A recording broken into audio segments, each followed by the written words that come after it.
Hi hello అండి, welcome back to our channel. నేను మీ కాంచన అండి. నేనైతే చాలా బాగున్నాను, మీరు కూడా బాగుండాలని మనస్ఫూర్తిగా కోరుకుంటున్నాను అండి. నేనైతే మా అమ్మ వాళ్ళ ఊరికి వచ్చానని చెప్పాను కదా, అందుకోసమే ఇక్కడ మా తోట దగ్గరికి అయితే వచ్చామండి. మా తోట దగ్గరే ఇలా పనసమాన్ దగ్గరికి అయితే వచ్చేసాను. ఎందుకు ఉంటే మా తోట దగ్గర మా మానలో ఇచ్చిన పనసకాయలు అయితే పీక్కొని వెళ్ళి పలావ్ అయితే చేద్దామనేసి అయితే అనుకున్నానండి. అందుకోసమే ఇక్కడ చిన్న పనసకాయ అయితే పీక్కుందాం అనేసి వచ్చాను. ఇక్కడ చూస్తూ ఉంటే అన్నీ పెద్దగానే కనిపిస్తుంది. ఇంకా ఏది పిక్కోవాలి అనేసి అయితే నాకు కొంచెం కన్ఫ్యూజన్గా ఉందన్నమాట. ఇంకా మాన్లో ఉన్న అన్ని కాయల్ని ఒకసారి చూశాను. ఇంకా చూసిన తర్వాత ఒక్కటైతే నాకు ఇది ముందరుంది కదా, ఇదే నాకు చాలా చిన్నది అనిపించింది. ఇంకా దీన్ని అయితే పీకేసుకుందాం అనేసి అయితే పీక్కున్నానండి. ఇంకా చూడండి, ఇంత పెద్దగా ఉన్నింది అది కూడాను. ఇంకా సరేలే ఇదే చిన్నగా ఉంది, ఇంకా అన్ని పెద్దవైనసి అయితే పీకేసుకొని ఇంకాస్త ముందరకైతే వచ్చానండి. దీంతో పలావ్ చేస్తే బాగుంటుంది అనేసి అయితే అనుకున్నాను. ఇంకా ఇంటికైతే వెళ్ళిపోదాం అనేసి అయితే వెళ్తూ ఉన్నాము. ఇంకా ఇంటికైతే వచ్చేసామండి. ఇంకా పనసకాయని ఇంకా తోలంతా తీయాలి కదా, అందుకోసమే ఇక్కడ చాకు ఎత్తుకొని కాస్త కొబ్బరి నూనె చేతికి రాసుకొని ఇలా కోసేదానికి ఇక్కడ కూర్చున్నాను అనమాట. ఇంకా చాకు కూడా కొంచెం పాలుగా ఉన్నింది కాబట్టి సరిగ్గా తెగడం లేదు. ఇంకెలాగో అలాగో బాధలు పడి ఇలా ముక్కలు అయితే కట్ చేసుకున్నాము. ముక్కల్ని ఒకసారి కడిగేసుకొని చిన్న కుక్కర్లోకి వేసేసుకొని కాస్త ఉప్పు అలాగే ఇంకాస్త పసుపు వేసి ఒక విజిల్ అయితే పెట్టేసుకుందాం అనేసి అయితే పెడుతూ ఉన్నానండి. ఇంకా ఒక విజిల్ పెట్టుకున్న తర్వాత పలావ్ కావాల్సిన ఐటమ్స్ అంతా ఇక్కడ పెట్టుకున్నాను. చూడండి, పలావ్ కావాల్సిన ఐటమ్స్ అన్నీ ఇక్కడ పెట్టుకున్నాను. అల్లం వెల్లుల్లి పేస్టు, ఉల్లిపాయలు, టమాటోసు, పచ్చిమిర్చి, అలాగే పుదీనా, ఇంకా స్పైసెస్, కరివేపాకు అంతా పెట్టుకున్నానండి. ఇంకా ఇక్కడ పెద్ద కుక్కర్ పెట్టేసుకొని 12 లీటర్ల కుక్కర్ అయితే పెట్టేసుకున్నానండి. ఇంకా కుక్కర్లో చేద్దామనేసి ఇంకా ఇక్కడ ఆయిల్ వేసుకుంటూ ఉన్నాను.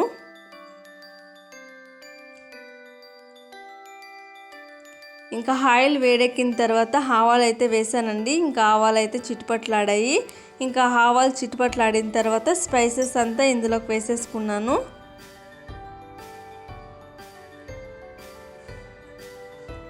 ఇంకా స్పైసెస్ అంతా కొంచెం వేగిన తర్వాత ఉల్లిపాయలు అయితే వేసుకుంటాము అనేసి అయితే చూసానండి. ఇంకా స్పైసెస్ అంతా బాగా వేగిపోయి ఇప్పుడైతే ఉల్లిపాయలు వేసుకుంటూ ఉన్నాను. ఇంకా మనకి ఎప్పుడైనా కానీ పనసకాయలు అందుబాటులో ఉంటే ఇంకా ఇలా ట్రై చేయండి, చాలా బాగుంటుంది. ఒకసారి మీరు కూడా ట్రై చేసి టేస్ట్ ఎలా ఉంది అనేసి అయితే కామెంట్ చేయండి. ఇంకా ప్లెయిన్గా టమాటో బాత్ చేస్తే ఏం బాగుంటుంది అనేసి నేనైతే ఇలా పలావ్ చేసుకుందాము పనసకాయతో అనేసి అయితే చేశాను.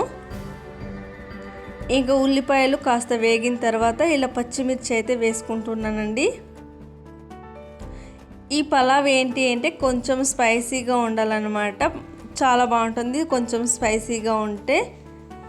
ఇంకా అల్లం వెల్లుల్లి పేస్ట్ కూడా వేసుకుంటూ ఉన్నానండి.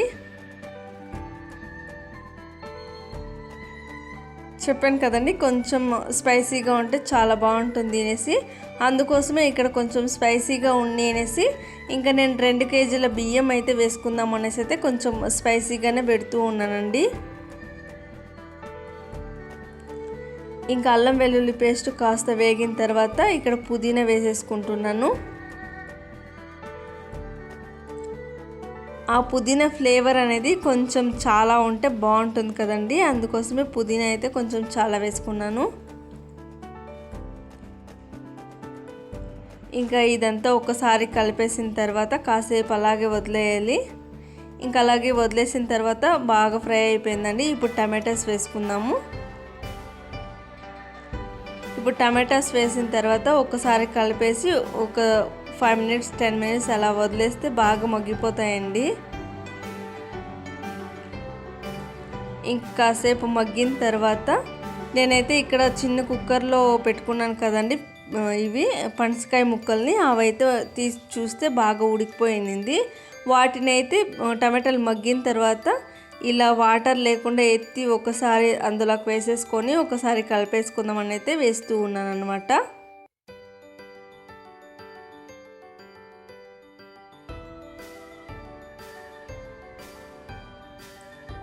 ఇలా అంతా వేసేసిన తర్వాత ఒకసారి కలిపేసి అందులోకి ఉప్పు కారం బాగా పట్టేలాగా కాసేపు వదిలేయాలండి.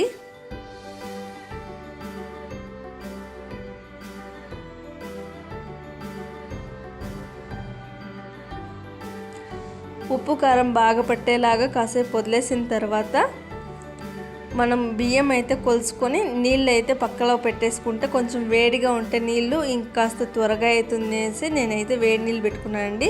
ఇంకా ఇక్కడ ముక్కలు ఉడికించిన నీళ్ళు కూడా వేస్ట్ చేయలేదన్నమాట. ఈ చెంబుతో 2 చెంబులు బియ్యం వేసాను, ఇంకా 4 చెంబుల వాటర్ వేస్తూ ఉన్నానండి. ఇంకా ఇక్కడ వాటర్ వేసాను కదా, ఇంకా వాటర్ వేసిన తర్వాత వాటర్ అయితే కొంచెం వేడెక్కని అనేసి అయితే అలా వదిలేసానండి. ఇంకా దీనికి సరిపోయేంత సాల్ట్ అయితే వేసుకోవాలి ఉంటుంది. నేనైతే ఇక్కడ సాల్ట్ వేస్తూ ఉన్నాను. ఇంకా సరిపోకపోతే వాటర్ అంతా వేడెక్కిన తర్వాత ఒకసారి వేసుకుంటే సరిపోతుంది అనేసి అయితే కొద్దిగా వేసానండి.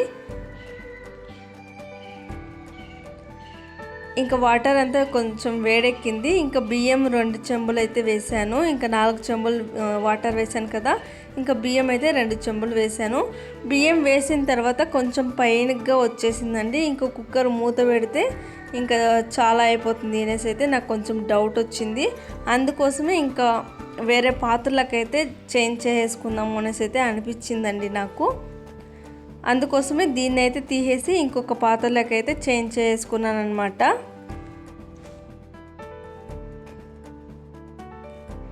ఇంకా ఈ పాత్రలకైతే చేంజ్ చేసుకున్నానండి. ఇంకా బియ్యం అంతా వేసిన తర్వాత ఇంకా బియ్యం ఉడకడానికి స్టార్ట్ అవుతుంది అన్నప్పుడు బిర్యానీ మసాలా అయితే వేసుకుంటున్నాను. ఇక్కడ 2 ప్యాకెట్ల బిర్యానీ మసాలా అయితే వేసుకున్నానండి, చిన్న చిన్న ప్యాకెట్స్. ఇంక ఇప్పుడు బిర్యానీ మసాలాలో కూడా కొంచెం సాల్ట్ అనేది ఉంటుంది కదా, ఇంక ఇప్పుడు చూసుకొని సాల్ట్ అనేది వేసుకోవాల్సి ఉంటుందండి. సాల్ట్ వేసిన తర్వాత ఇంకాస్త కొబ్బరి పొడి కూడా వేసుకుందాం అనేసి ఇక్కడ కొబ్బరి పొడి పౌడర్ అయితే వేసుకుంటున్నాను.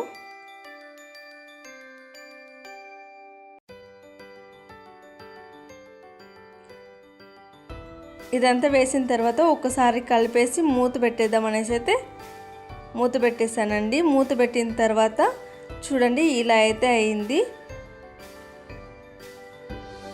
ఇంకా దీని అయితే సిమ్లో పెట్టేసి ఇంకాసేపు పక్కన పెట్టేస్తే రెడీ అయిపోతుందండి.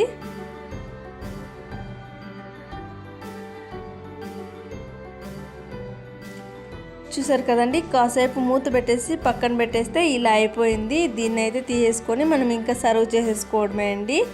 ఇంకా మా వీడియో కింద మీకు నచ్చినట్లయితే లైక్ చేయండి, షేర్ చేయండి, కామెంట్ చేయండి, అలాగే సబ్స్క్రైబ్ చేసుకోవడం మాత్రం మర్చిపోకండి. ప్లీజ్ సబ్స్క్రైబ్ చేసుకోండి. తినడానికైతే టేస్ట్ చాలా బాగుంటుంది. మీరు కూడా ఒకసారి ఇలా ట్రై చేయండి. చాలా అంటే చాలా ఈజీ ప్రాసెస్ అన్నమాట. మనం సేమ్ మన పులావ్ ఎలా చేస్తామో సేమ్ అలాగే, లేదు అంటే కాయ కట్ చేసుకోవాలంతే. ఒకసారి ట్రై చేయండి.